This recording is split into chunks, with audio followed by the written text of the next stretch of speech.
Hello everyone, welcome back to my YouTube channel. आज इस video में हम लोग डिस्कस करेंगे जामिया का पेपर 2016 का। जामिया का ये एलएलबी का पेपर है यहाँ पे हमारे पास, ये आज हम डिस्कस करने वाले हैं। और ये हमारे पास है 2016 का पेपर। और यहाँ पे 2016 में क्या होता था, 2016 में 120 क्वेश्चंस आया करते थे लॉ के पेपर में। और अब क्या होता है, अब जो है पैटर्न थोड़ा चेंज हो गया, 150 मार्क्स का पेपर होता है जामिया में लॉ के लिए। सो यहाँ पे 120 वाला जो 2016 में पूछते थे, हमारे पास ये पेपर है और हम ये 16 का डिस्कस कर रहे हैं। और हम इस क्वेश्चन पेपर को 2 पार्ट्स में डिस्कस करेंगे। इस पार्ट में हम लोग 60 क्वेश्चन डिस्कस करेंगे और नेक्स्ट पार्ट में हम लोग 60 क्वेश्चन डिस्कस करेंगे। क्वेश्चंस जो है वो इंपॉर्टेंट है, आपको थोड़ा सा पैटर्न समझ आ जाएगा एग्जाम का पैटर्न और क्वेश्चंस किस तरीके से आते हैं। तो यहाँ पे फर्स्ट क्वेश्चन जो है, और जो लोग चैनल में नए हैं वो चैनल को सब्सक्राइब कर दें और वीडियो अच्छी लगे तो वीडियो को लाइक कर दीजिएगा। यहाँ पे फर्स्ट क्वेश्चन देखते हैं हम। Who among the following has been awarded with the Bharat Ratna in 2014। यहाँ पूछ रहे हैं 2014 में भारत रत्न किसे मिला था। यहाँ पे 14 की बात हो रही है कि भारत रत्न अवार्ड 2014 में किसे मिला था। तो यहाँ पे पहले हम आंसर डिस्कस करते हैं, उसके बाद मैं आपको कुछ इंपॉर्टेंट पॉइंट्स बताऊँगी। सो यहाँ पे जो इसका आंसर है वो है ए बी वाजपेयी जी को 2014 में भारत रत्न अवार्ड मिला था। और जब आप अवार्ड पढ़ रहे होते हैं, आपको अब जैसे 2022 में एग्ज़ाम देना है, तो आप 2018 से पढ़ लीजिएगा कि 2018, 19 एंड 20 में किस किस को भारत रत्न मिला, किसे पद्मश्री अवार्ड मिला, जो इम्पॉर्टेंट पर्सनालिटीज़ हैं, ठीक है। और जो हॉट डिबेटेड टॉपिक्स होते हैं उनके ऊपर थोड़ा अच्छे से पढ़ लीजिएगा, जैसे फार्म लॉज हो गए और CAA हो गया। तो इन सब चीज़ों पे अच्छे से पढ़ लीजिएगा। थोड़ा सा एक आप क्वेश्चंस पूछ लेते हैं। और यहाँ पे भारत रत्न कितने जो 0 लेवल के एंट्रेंस एग्जाम होते हैं उसमें पूछ लिया जाता है। मैंने एक क्वेश्चन देखा था एक पेपर में, तो वहाँ पूछा था इंडिया का हाईएस्ट सिविलियन अवार्ड कौन सा होता है। सो इंडिया का highest civilian award Bharat Ratna होता है। भारत के रत्न, भारत के डायमंड, इस तरीके से आप याद कर सकते हैं। सबसे जो वो होता है प्रीशियस स्टोन माना जाता है डायमंड को, तो डायमंड जो है इस तरीके से याद कर सकते हैं। इंडिया के जो डायमंड्स हैं, इंडिया के जो रत्न हैं, तो उन्हें मिलता है भारत रत्न अवार्ड। और Bharat Ratna award highest civilian award है इंडिया का। और इसका आंसर है वो है AB वाजपेयी। 2014 में ये अवार्ड किसे मिला था, AB वाजपेयी को। अब नेक्स्ट क्वेश्चन देखते हैं। Who is the first women prime minister in the world. यहाँ पूरे वर्ल्ड की बात की गई है कि पूरे वर्ल्ड में फर्स्ट वुमेन कौन थी प्राइम मिनिस्टर, कहाँ की थी और कौन थी। सो यहाँ पे पूरे वर्ल्ड की बात हो रही है। सो यहाँ पे जो आंसर है इसका वो है श्री माओ बंडरनायका। सो ये कहाँ की थी, श्री माओ, ये थी श्रीलंका की प्राइम मिनिस्टर बनी थी, ये श्रीलंका की प्राइम मिनिस्टर बनी थी। और यही वर्ल्ड की फर्स्ट विमेन थी जो प्राइम मिनिस्टर बनी थी। इनसे पहले किसी भी कंट्री में कोई women as a PM prime minister नहीं बनी थी, कोई भी इनसे पहले। और ये जो हैं ये श्रीलंका से हैं, श्री माओ बंडरनायका, और ये पहली विमेन बनी थी प्राइम मिनिस्टर श्रीलंका की। और इंडिया में फर्स्ट और लास्ट भी कह लीजिए, क्योंकि उनके बाद कोई बना नहीं है। इंडिया में थी इंदिरा गांधी, उनके बाद कोई भी फीमेल प्राइम मिनिस्टर नहीं बनी इंडिया में। The next question is Santosh trophy is related to. Santosh trophy, trophy के नेम्स याद कर लीजिएगा, इम्पॉर्टेंट होते हैं। तो यहाँ पे संतोष ट्रॉफी पूछिए, संतोष ट्रॉफी किससे रिलेट करती है। संतोष ट्रॉफी जो है वो रिलेट करती है फुटबॉल से। B is the right answer, football. अब नेक्स्ट क्वेश्चन देखते हैं। विच is the highest gallantry award in India. Highest gallantry award पूछा यहाँ पे। सो हाइएस्ट गैलेंट्री अवार्ड क्या है, परमवीर चक्र। और मैंने आपको हाईएस्ट सिविलियन अवार्ड अभी बताया था। हाईएस्ट सिविलियन अवार्ड कौन सा होता है, हाईएस्ट सिविलियन अवार्ड होता है भारत रत्न। और यहाँ पे पूछा है हाईएस्ट गैलेंट्री अवार्ड, तो हाईएस्ट गैलेंट्री अवार्ड कौन सा होता है, Paramvir Chakra. Paramvir Chakra is the right answer. The next question is which nation is known as land of the thunder dragon. Land of the thunder dragon किस कंट्री को कहते हैं, land of the thunder dragon कहते हैं भूटान को। Bhutan is the right answer. Bhutan को land of the thunder dragon भी कहा जाता है। अच्छा, और कंट्रीज़ के जो नेम है, निकनेम, वो थोड़ा ध्यान में रखिएगा। पूछ लेते हैं कितनी बार, जैसे कि जापान का पूछ लेते हैं कि राइजिंग सन किसे कहा जाता है, तो जापान को राइजिंग सन कहा जाता है। यहाँ पे पूछ रखा है land of the thunder dragon, तो land of the thunder dragon कहते हैं भूटान को। तो इस तरीके से जो इम्पॉर्टेंट कंट्रीज़ के निकनेम्स हैं वो लर्न कर लीजिएगा थोड़ा। The next question is what is the status of India in UN security council. UN security council में इंडिया का स्टेटस क्या है। यहाँ पे जैसे परमानेंट मेंबर है, ऑर्डिनरी मेंबर है, ऑनररी मेंबर है या नॉन परमानेंट मेंबर है। सो इंडिया जो है वो यूनाइटेड नेशंस सिक्योरिटी काउंसिल में नॉन परमानेंट मेंबर है। D is the right answer, non permanent member. अच्छा, परमानेंट मेंबर कितने होते हैं। परमानेंट मेंबर जो होते हैं वो 5 होते हैं और नॉन परमानेंट मेंबर जो होते हैं वो 10 होते हैं।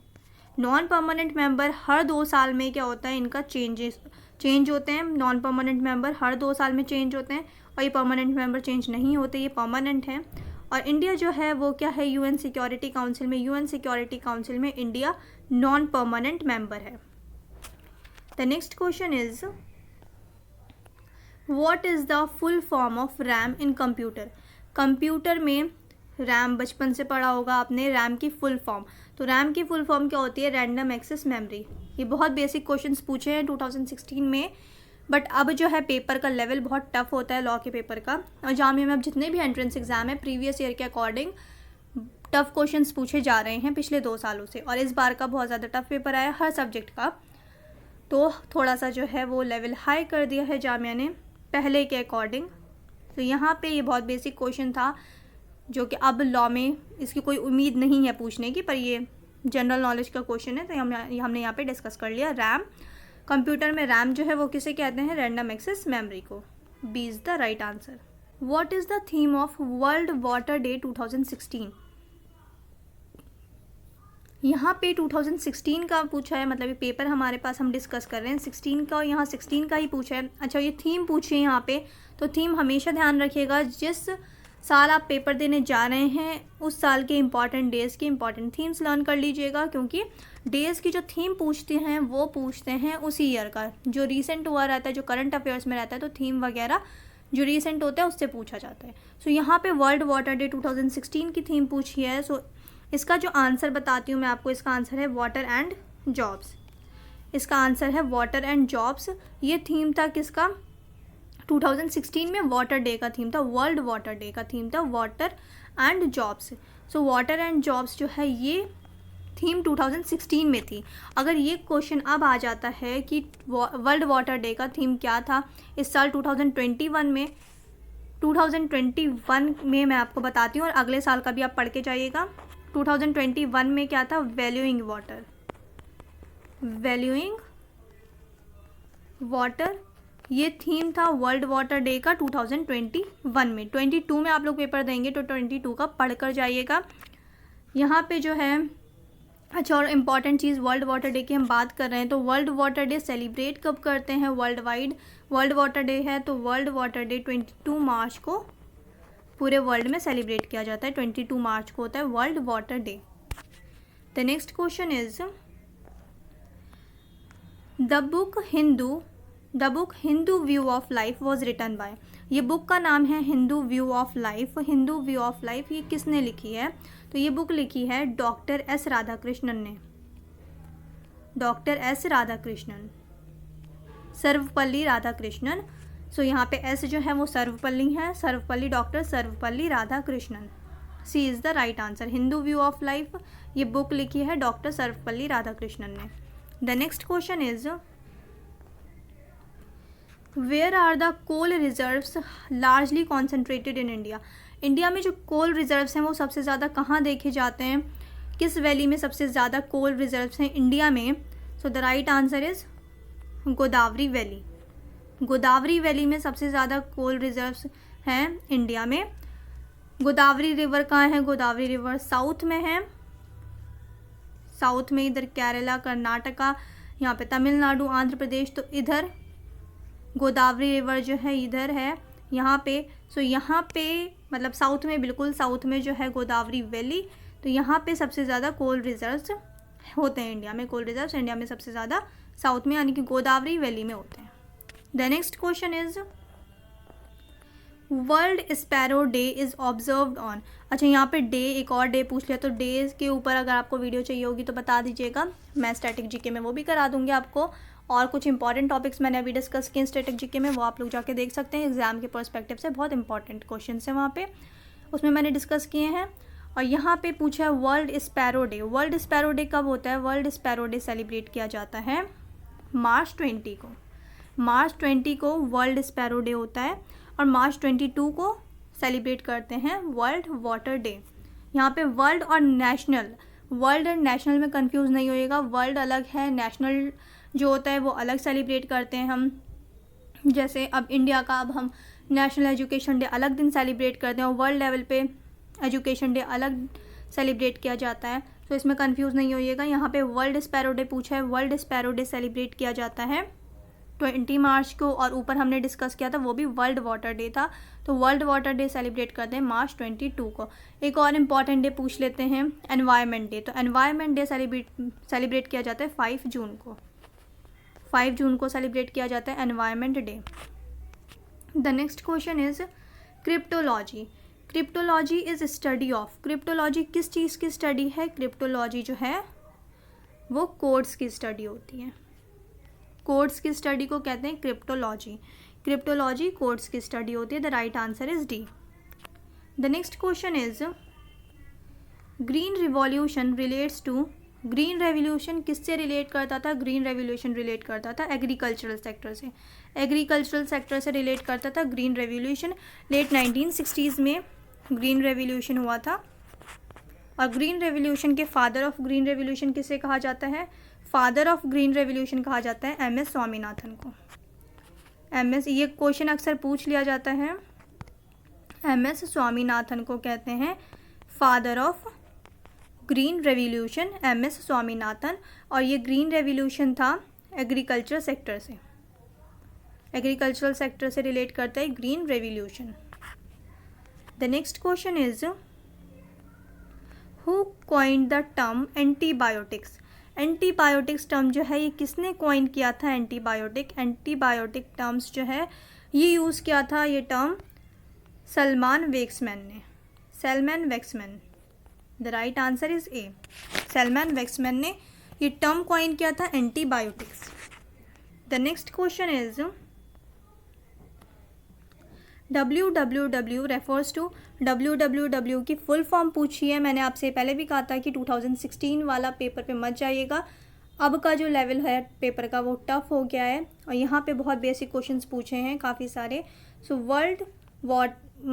WWW refers to world wide web. A is the right answer. World wide web full form होती है किसकी?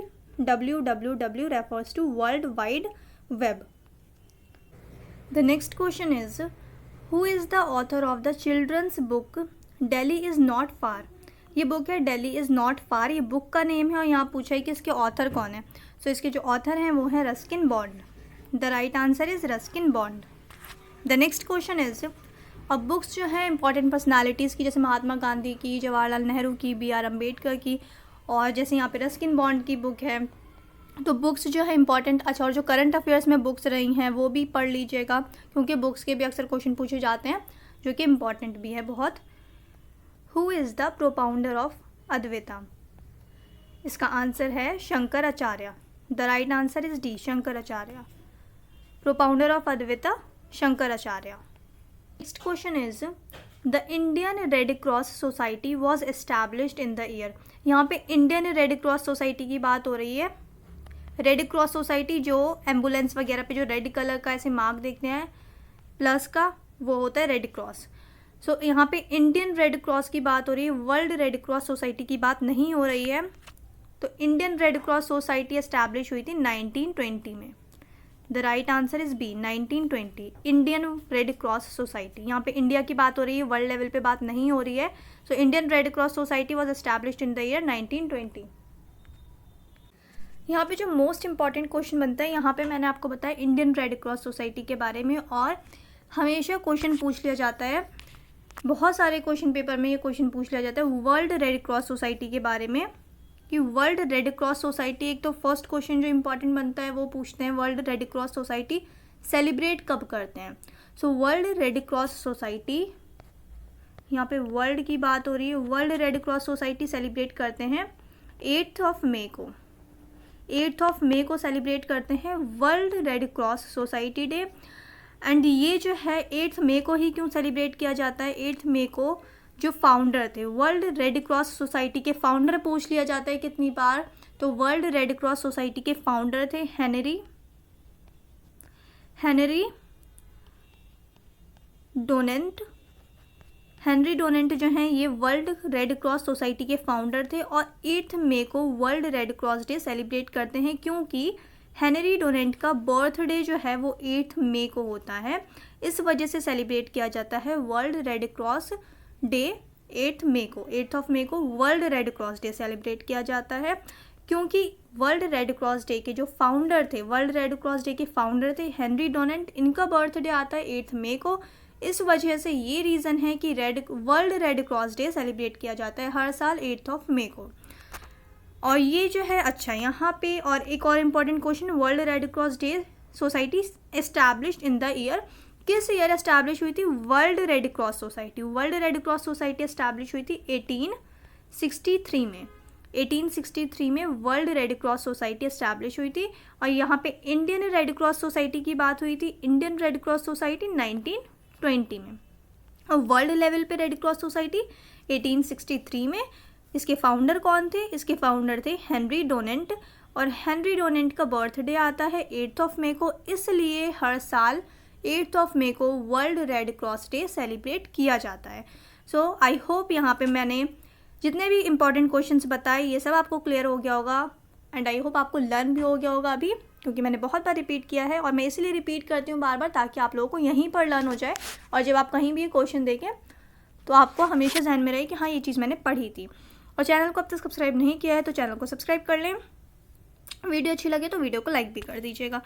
अब नेक्स्ट क्वेश्चन देखते हैं। The 2014 G20 meeting was held in. यहाँ पे 2014 का पूछा है कि 2014 में G20 मीटिंग वो कहाँ हुई थी? G20 मीटिंग यानी ग्रुप ऑफ 20, G20, G7 इस तरीके के बहुत सारे ग्रुप्स हैं। तो यहाँ पे पूछा है G20 की मीटिंग 2014 में कहाँ हुई थी? 2014 में G20 की मीटिंग हुई थी ऑस्ट्रेलिया में। Australia is the right answer. यहाँ पे 14 का पूछा है। The next question is Mary and Perry Query are associated with the element of Mary and Perry Query are associated with the element of radium. The right answer is radium. और Mary and Perry Query ये कहाँ के scientist थे? ये French scientist थे। ये दोनों French scientist थे और ये हस्बैंड वाइफ थे। मैरी एंड पेरी क्वेरी ये दोनों हस्बैंड वाइफ थे। मैरी एंड पेरी क्वेरी ये दोनों हस्बैंड वाइफ थे, ये दोनों साइंटिस्ट थे, फ्रेंच साइंटिस्ट थे और ये एसोशिएट करते थे किससे? किस एलिमेंट से? रेडियम से। The right answer is radium. और ये क्वेश्चन जो है ये इंपॉर्टेंट क्वेश्चन है, ये KBC में भी पूछा गया था तो ध्यान रखिएगा। Radium is the right answer. The next question is, अच्छा और यहाँ पे अब रीजनिंग स्टार्ट है। सो रीजनिंग में आपको यहाँ पे जल्दी जल्दी आंसर्स बताऊँगी अच्छे से सॉल्व करके, यहाँ पे नहीं बताऊँगी, बहुत ज़्यादा लेंथी हो जाती है रीजनिंग की वीडियोज़। मैंने ऑलरेडी चैनल पे रीजनिंग की प्लेलिस्ट मौजूद है, आप डिस्क्रिप्शन बॉक्स से जाकर देख लीजिएगा अच्छी तरीके से, वहाँ आपको सारे कॉन्सेप्ट्स क्लियर हो जाएंगे। मैंने बिल्कुल बेसिक से करवाया है रीजनिंग, जिसको नहीं आती है, बिल्कुल नहीं आती है, ABCD भी नहीं पता रीजनिंग का, आपकी सारी चीज़ें क्लियर हो जाएंगी। आप जाके फर्स्ट वीडियो से देख लीजिएगा, प्लेलिस्ट का लिंक आपको डिस्क्रिप्शन में मिल जाएगा। रीजनिंग बहुत बहुत अच्छी हो जाएगी और रीजनिंग एक ऐसा पार्ट होता है क्वेश्चन पेपर का जहां आप फुल नंबर स्कोर कर सकते हैं। चाहे 20 मार्क्स की रीजनिंग आए, चाहे 10 मार्क्स की रीजनिंग आए, वहां आपको पूरे नंबर मिल जाते हैं। रीजनिंग एंड मैथ्स दो ऐसी चीज़ें हैं जहां आपके मार्क्स घटने के चांसेस नहीं होते अगर आपने गलती नहीं की है। तो यहाँ पे मैं आपको आंसर बताऊंगी और आपको अच्छे से रीजनिंग पढ़नी है डिटेल में, तो आप जाकर डिस्क्रिप्शन बॉक्स से देख लीजिएगा। यहाँ पे मैं आपको जल्दी जल्दी आंसर्स बता दूंगी रीजनिंग के, आप जाकर के प्लेलिस्ट से वीडियो देख लीजिएगा। सो यहाँ पे क्वेश्चन है, pointing to Gopi Nalini said I am the daughter of the only son of your father's father, how is Nalini related to Gopi? So इसका जो आंसर होगा वो होगा sister. The right answer is sister, कि नालिनी और गोपी जो है वो भाई बहन है या बहन बहन है। नालिनी एंड गोपी, गोपी मतलब भाई बहन है, गोपी लड़कों का नाम होता है। सो नालिनी एंड गोपी क्या है? ब्रदर एंड सिस्टर हैं। तो यहाँ पे नालिनी रिलेट है गोपी से, सिस्टर, वो उसकी सिस्टर है। ये पढ़ लीजिएगा स्टेटमेंट अच्छे से। सो इसका आंसर जो होगा, मैंने आपको पहले भी कहा था, आपको अच्छे से पढ़ना है तो आप वहाँ से जा करके देख लीजिएगा। यहाँ पे हम आंसर डिस्कस कर लेंगे। क्वेश्चन इज, अब यहाँ पे नेक्स्ट क्वेश्चन है, select correct option in place of question mark. अब ये जो ग्रुप्स हैं अल्फ़ाबेट के, AOP CQR को एक ग्रुप दिया हुआ है, EST एक ग्रुप में है, GUV एक ग्रुप में है। अब यहाँ पे क्वेश्चन मार्क है तो यहाँ पे पूछा अब इसके बाद जो नेक्स्ट ग्रुप होगा वो क्या होगा। सो यहाँ पे जो रीजनिंग में फर्स्ट चीज़ होती है, बेसिक चीज़, कि आपको समझना होता है कि क्वेश्चन को किस तरीके से कोड किया गया है। एक तो इससे पहले जो बेसिक चीज़ें होती हैं वो सारी मैंने आपको क्लियर कराई हैं, आप जाके रीजनिंग की वीडियो देख लीजिएगा। यहाँ पे बस मैं एक क्विक रिवीजन दे रही हूँ और यहाँ पे सिंपल सा बस हम लोग जल्दी से सॉल्व कर रहे हैं। तो यहाँ पे अगर हम फर्स्ट ग्रुप की बात करें तो इसको किस तरीके से कोड किया है, मतलब सेकंड ग्रुप की अगर बात करें तो फर्स्ट से रिलेट करके ही होता है। तो अच्छे से देख लीजिएगा वीडियो, वहाँ पे आपको समझ आ जाएगा। यहाँ मैं जल्दी से सॉल्व करवा देती हूँ। यहाँ पे AOP है, यहाँ पे फिर फर्स्ट अल्फ़ाबेट देखिए, यहाँ पे A है, देन सेकेंड ग्रुप में C है, A के बाद आता है B नहीं लेकर के क्या लिया है, C लिया है। देन थर्ड ग्रुप में C के बाद आता है D, तो D नहीं लेकर क्या लिया है, E के बाद आता है F, यहाँ पे F ना लेकर के लिया है G, यानी कि उसके बाद वाला लेटर। इसी तरीके सब सेकेंड अल्फ़ाबेट में भी है कि यहाँ पे सेकेंड है O, फर्स्ट ग्रुप में O है, O के बाद आता है P नहीं लेकर लिया है Q, यानी कि P के बाद वाला। देन Q के बाद आता है R, अब R नहीं लेके क्या लिया है, R के बाद वाला अल्फ़ाबेट यानी कि S। अब S के बाद आता है T ना लेकर के T के बाद वाला लिया है यानी कि U। अब जो यहाँ पे कोड हम देख रहे हैं कि किस तरीके से किया गया है कि +2 कर दिया गया है, एक अल्फ़ाबेट के बाद वाला ना लेकर के उसके बाद वाला, यानी कि +1 नहीं किया, +2 किया है। A+2 यानी कि अगर A फर्स्ट पे आता है, A में +2 करेंगे तो 3 होगा। थर्ड नंबर पे कौन सा अल्फ़ाबेट आता है, थर्ड नंबर पे C अल्फ़ाबेट आता है। तो इसी तरीके से यहाँ पे कोडिंग की गई है। सो यहाँ पे अब लास्ट वाला भी देख लेते हैं कि लास्ट वाला भी इसी तरीके से किया या नहीं। तो यहाँ पे P अल्फ़ाबेट है, P के बाद क्या आता है, P के बाद आता है Q, तो Q ना लेकर के Q के बाद वाला लिया है यहाँ पे R।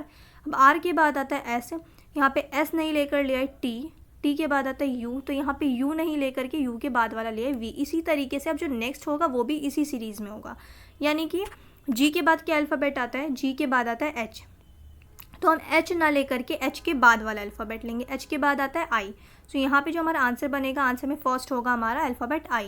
देन सेकंड क्या है, U। अब U के बाद क्या आता है, U के बाद आता है V, ठीक है। तो V नहीं लेना है हमने, V आता है, V ना लेकर के क्या लेना है, V के बाद वाला UVX, यानी कि अब सेकेंड अल्फ़ाबेट क्या होगा, X होगा, सॉरी सेकेंड अल्फ़ाबेट जो होगा वो होगा W, सेकेंड अल्फ़ाबेट क्या होगा, W होगा। U के बाद आता है V के बाद आता है W, तो यहाँ पे X मैंने गलती से बोल दिया था, तो यहाँ पे होगा W। अब सेकंड में क्या होगा, फर्स्ट क्या था, G के बाद H आता है, H ना लेकर के H के बाद वाला लेंगे I, फिर U के बाद V आता है, V ना लेकर के क्या लेंगे, V के बाद वाला यानी कि W। उसके बाद लास्ट अल्फ़ाबेट है V के बाद क्या आता है, V के बाद आता है W, सो W ना लेकर के अब क्या लेंगे, W के बाद वाला यानी कि X, IWX। अब जो नेक्स्ट ग्रुप होगा वो होगा IWX, सो यहाँ पे आंसर होगा IWX, C is the right answer. The next question is find out odd one from the following. यहाँ पे ऑड वन पूछा है कि इनमें से ऑड वन कौन सा है। तो यहाँ पे ऑप्शन है Bible, Bhagavad Gita, Panchsheel and Quran. So यहाँ पे जो इसमें ऑड है वो क्या है, the right answer is Panchsheel.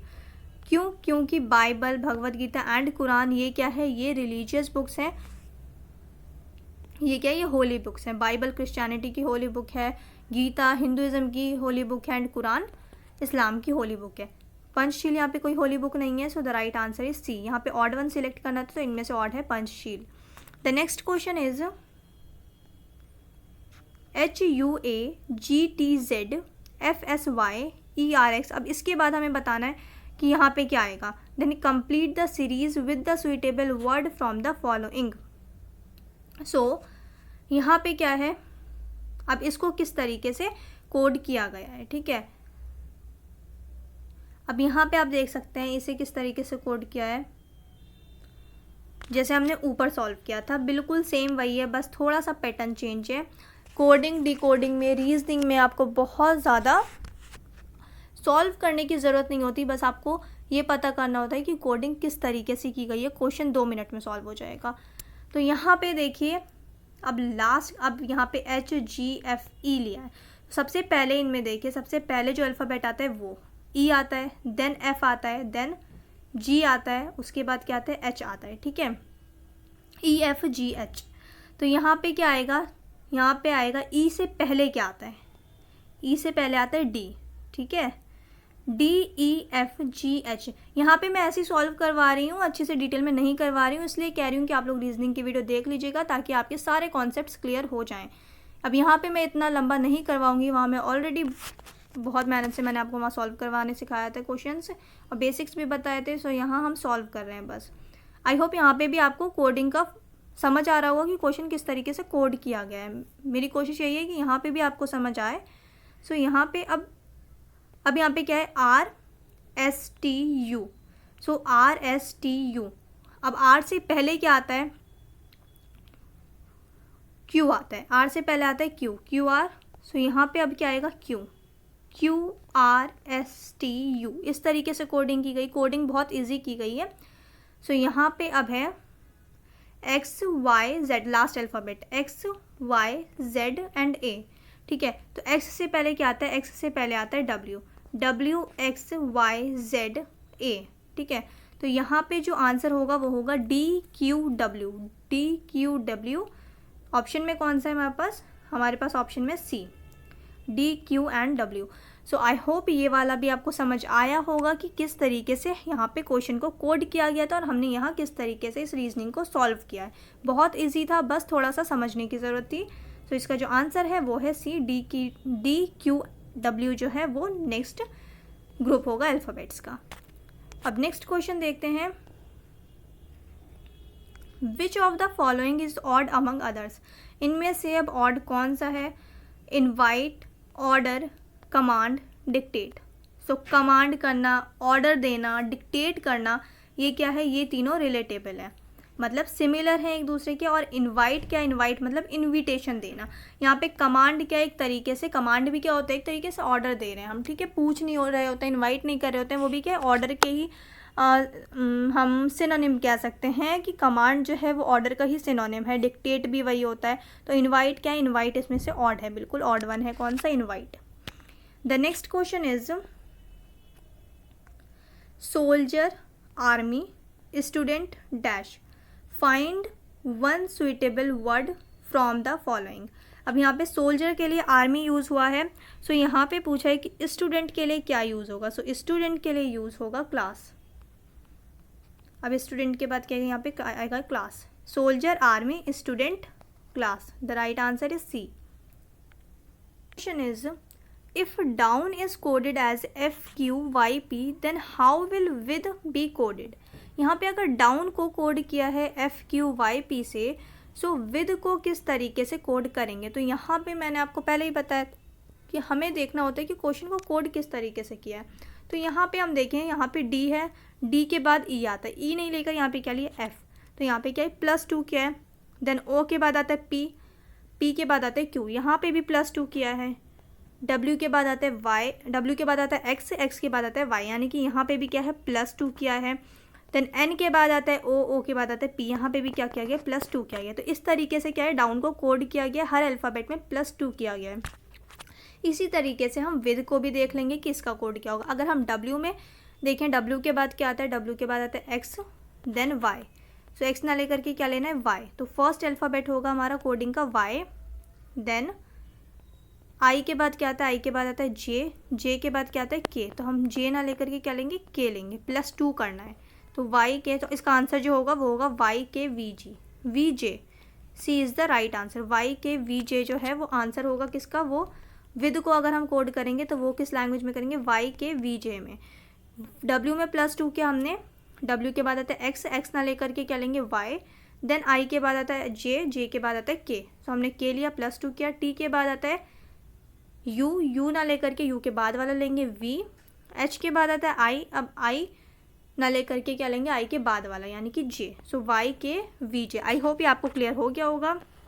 अब नेक्स्ट क्वेश्चन देखते हैं, इंट्रोड्यूसिंग प्रियंका। प्रियंका को इंट्रोड्यूस करवाते टाइम सरोज क्या कह रही है, Saroja said that her mother is the only daughter of my mother. How is Saroja related to Priyanka. So यहाँ पे मैं आपको इसका आंसर बताती हूँ। इसका आंसर जो है वो होगा mother. The right answer is mother. The next question, और ये वाला जो है आप लोग जाके देख लीजिएगा अच्छे से रीजनिंग वाली वीडियो में। The next question is medicine is related to patient in the same way education is related to student. The right answer is C. अगर मेडिसिन रिलेट करती है पेशेंट से तो एजुकेशन किससे रिलेट करेगी? तो एजुकेशन स्टूडेंट से रिलेट करेगी। The right answer is C. The next question is in a class of 60 students, 60 students की क्लास है, boys were twice that of girls. Boys जो है वो गर्ल्स की क्या है? ट्वाइस है। मतलब अगर गर्ल्स 5 हैं तो बॉयज़ क्या है? ट्वाइस है, यानी कि 2 हैं, मतलब 2 गुना है। तो 5 का 2 गुना कितना हो जाएगा? यानी कि 10 है बॉयज़। ठीक है। Then Ramya's position is 17th from the top. If there are 9 boys ahead of Ramya, how many girls are there after Ramya. So मैंने आपको पहले बताया था यहाँ पे इस तरीके के क्वेश्चंस के हम आंसर करेंगे, और मैंने बहुत अच्छे से डिटेल में, इसमें बहुत ज़्यादा लेंथी हो जाएगा अगर मैं यहाँ सॉल्व करवाने बैठी। सो इसके मैं आपको आंसर बताती हूँ। यहाँ पे इसका जो आंसर होगा वो होगा 12। B is the right answer. So ये मैंने सॉल्व कर रखा था पहले रीजनिंग, इस वजह से बता रही हूँ कि यहाँ पे मेरे लिए पॉसिबल नहीं है, बहुत ज़्यादा लंबी हो गई ये वीडियो ऑलरेडी। सो यहाँ पे जो इसका आंसर है मैं आपको वो बता देती हूँ। यहाँ पे आंसर होगा इसका 12। ये सॉल्व कर लीजिएगा, बहुत इंटरेस्टिंग क्वेश्चन है। अब नेक्स्ट क्वेश्चन देखते हैं। National safety day is observed on which date in India. अब यहाँ पे नेशनल सेफ्टी डे पूछा गया है, तो नेशनल सेफ्टी डे यहाँ पे इंटरनेशनल या वर्ल्ड सेफ्टी डे नहीं पूछा है, यहाँ पूछा है national safety day. So national safety day India में किस डेट को सेलिब्रेट करते हैं? नेशनल सेफ्टी डे सेलिब्रेट करते हैं March 4 को। March 4 को होता है national safety day. The right answer is March 4। Days important हैं, हमने और 3 डेज अब तक डिस्कस कर लिया है। The next question is which cricket team won the 2015-16 call CK Naidu trophy. CK Naidu trophy किस टीम को मिली थी? किस क्रिकेट टीम को मिली थी CK Naidu trophy? So the right answer is Mumbai. Mumbai is the right answer. अच्छा, यहाँ पे आपका एक और क्वेश्चन बन गया कि अगर पूछ लें कि CK नायडू ट्रॉफी किस स्पोर्ट के लिए होती है? किस स्पोर्ट के लिए होती है? क्रिकेट के लिए होती है। सो ये क्वेश्चन भी पूछ लेते हैं, जैसे ऊपर हमने डिस्कस किया था एक फुटबॉल वाला क्वेश्चन। सो यहाँ पे ये भी बहुत ध्यान रख लीजिएगा, CK नायडू ट्रॉफी कौन सी स्पोर्ट के लिए होती है, कौन सी गेम के लिए होती है? वो होती है क्रिकेट के लिए। और 2015-16 में मुंबई को मिली थी ये ट्रॉफी। अब 2015-16 का क्यों पूछा है? क्योंकि ये 16 का पेपर है, ये ध्यान में रखिएगा। ये हमारे पास 16 का पेपर हम सॉल्व कर रहे हैं, इसलिए इतने पुराने क्वेश्चंस मिल रहे हैं आपको यहाँ पे। The next question is who has been appointed as the chairman of the 21st law commission of India. कौन अपॉइंट किए गए थे 21st law commission of India? So the right answer is Balbir Singh Chauhan. B is the right answer, Balbir Singh Chauhan. The next question is the IRNSS IG is launched from which satellite vehicle in orbit on 28th April 2016. Satellites वगैरह बहुत important हैं कि कौन कौन सी launch की गई हैं, तो यहाँ पे 2016 का पूछा है क्योंकि ये 16 का पेपर है।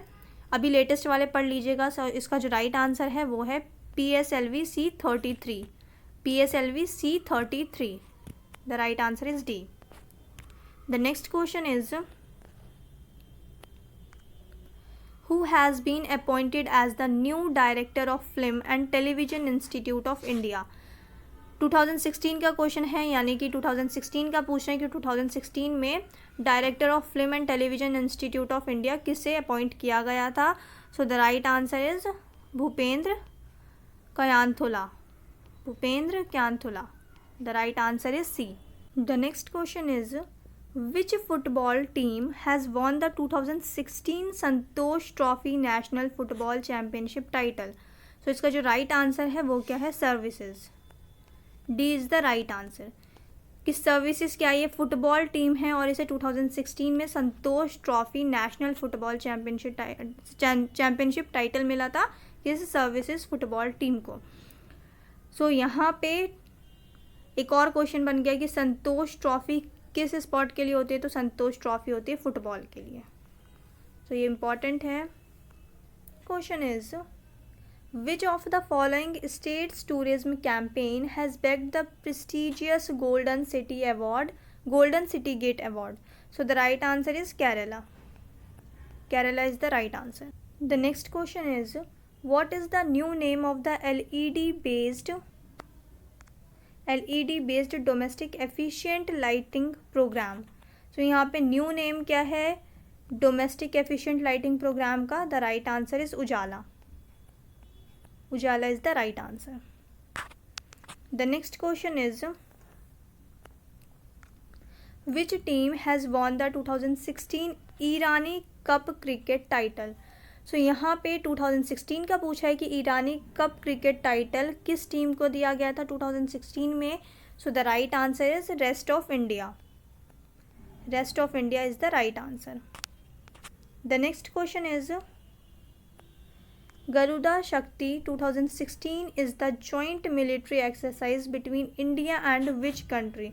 गरुड़ा शक्ति क्या है? ये एक जॉइंट मिलिट्री एक्सरसाइज है और ये 2016 में इंडिया और किस कंट्री के बीच में हुई थी? इंडिया और इंडोनेशिया के बीच में हुई थी गरुड़ा शक्ति जॉइंट मिलिट्री एक्सरसाइज 2016 में. The right answer is Indonesia. The next question is art of livings world cultural festival was held recently in which city? ये रिसेंटली पूछा है, मतलब ये रिसेंटली 2016 वाला, रिसेंटली अभी वाला नहीं है. सो यहाँ पे 2016 की बात हो रही है. The right answer is new Delhi. The next question is which film has won the best film award at the 2016 Asia film awards? 2016 में बेस्ट फिल्म अवार्ड किसे मिला था? So the right answer is the assassin.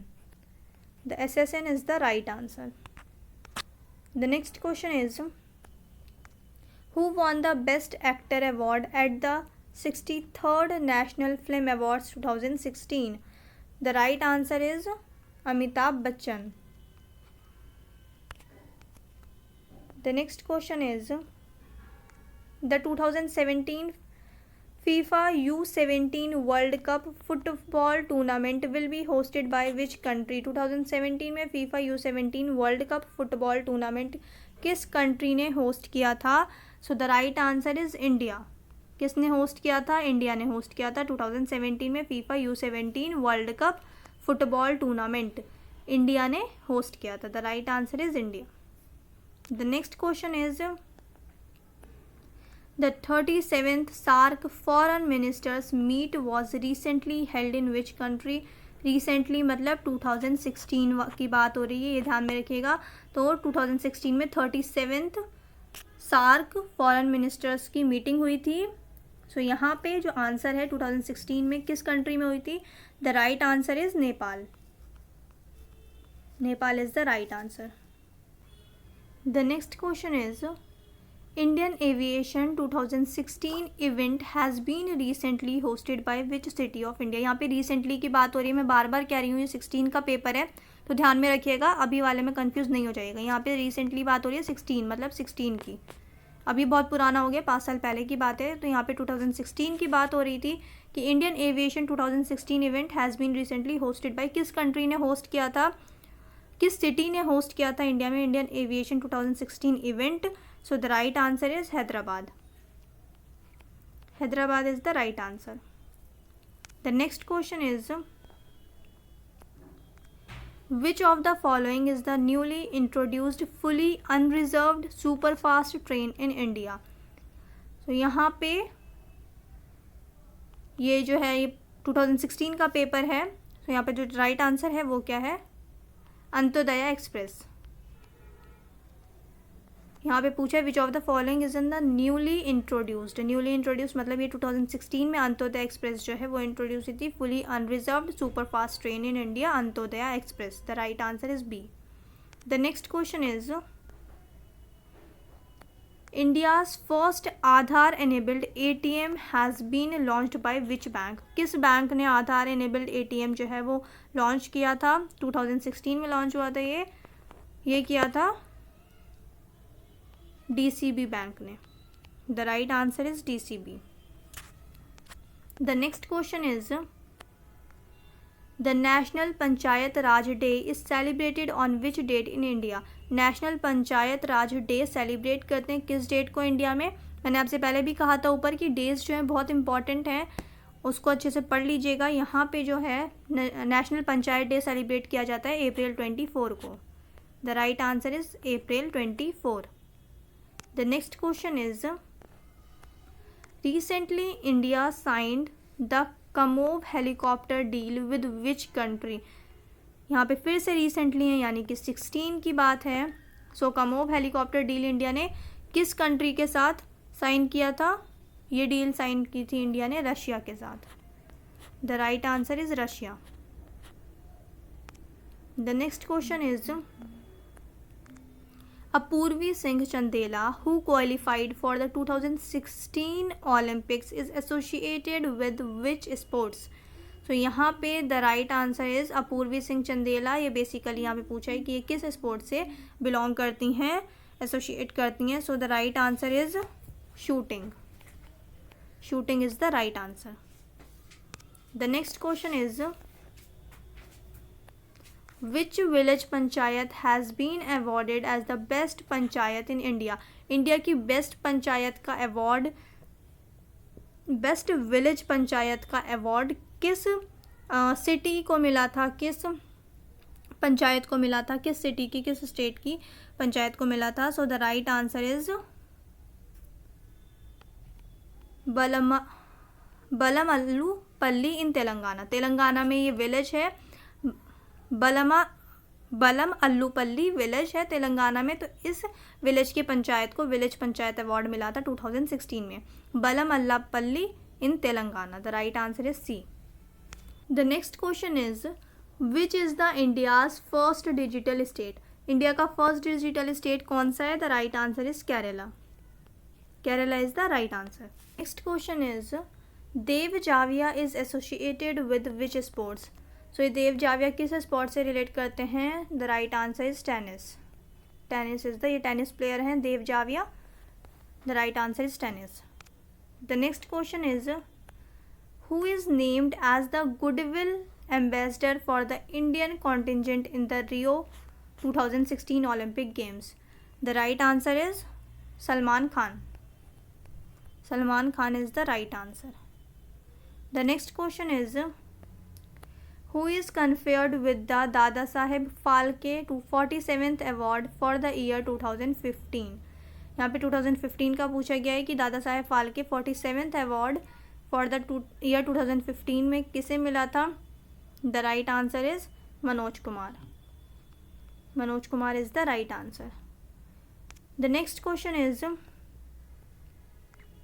Which one of the following Indian is elected as judge of the International Court of Justice। International court of justice के जज जो है वो बने हैं इंडियन, मतलब एक इंडियन जज को इलेक्ट किया गया था वहाँ पे इंटरनेशनल कोर्ट ऑफ जस्टिस में एज ए जज फॉर द पीरियड ऑफ 2012 से 18 तक के लिए। सो वो कौन थे? The right answer is justice Dalveer Bhandari. Justice Dalveer Bhandari is the right answer. The next question is, और जिन लोगों ने अब तक चैनल को सब्सक्राइब नहीं किया है वो चैनल को सब्सक्राइब कर दें और वीडियो को लाइक कर दें वीडियो अच्छी लगे तो। यहाँ पे अब हमारे पास नेक्स्ट क्वेश्चन है world intellectual property day is observed every year on the. यहाँ पे कितने सारे डे हमने अभी डिस्कस किए हैं, सो डेज बहुत अच्छे से पढ़ लीजिएगा। अब यहाँ पे पूछ रहे हैं कि वर्ल्ड इंटेलेक्चुअल प्रॉपर्टी डे ये हर साल, मतलब हर ईयर किस डे को सेलिब्रेट करते हैं, किस दिन, किस डेट को सेलिब्रेट करते हैं? द राइट आंसर इज अप्रैल 26। अप्रैल 26 को world intellectual property day celebrate किया जाता है अप्रैल 26 को। अब हम इसको पेपर का लास्ट क्वेश्चन डिस्कस कर लेते हैं, मतलब इस पार्ट में हम लोग 60 क्वेश्चन डिस्कस करेंगे और नेक्स्ट पार्ट में 60। सो यहाँ पे जो हमारे पास पेपर है यहाँ पे 120 यहाँ पे क्वेश्चंस हैं। सो यहाँ पे अभी हम लोग देखते हैं which film is the best picture award winner at the 88th annual academy awards 2016। 88th पूछा है यहाँ पे which film is the best picture award winner at the 88th annual academy awards 2016 में किस मूवी को, किस पिक्चर को award मिला था। The right answer is spotlight. Spotlight is the right answer. So यहाँ पे हमने डिस्कस कर लिया है 60 क्वेश्चंस। अब हम नेक्स्ट पार्ट में 60 क्वेश्चंस डिस्कस करेंगे। और बाकी चैनल को सब्सक्राइब कर दीजिए और वीडियो अच्छी लगे तो वीडियो को लाइक कर दीजिए। कमेंट में कुछ पूछना है तो पूछ सकते हैं। अब मिलते हैं हम नेक्स्ट वीडियो में।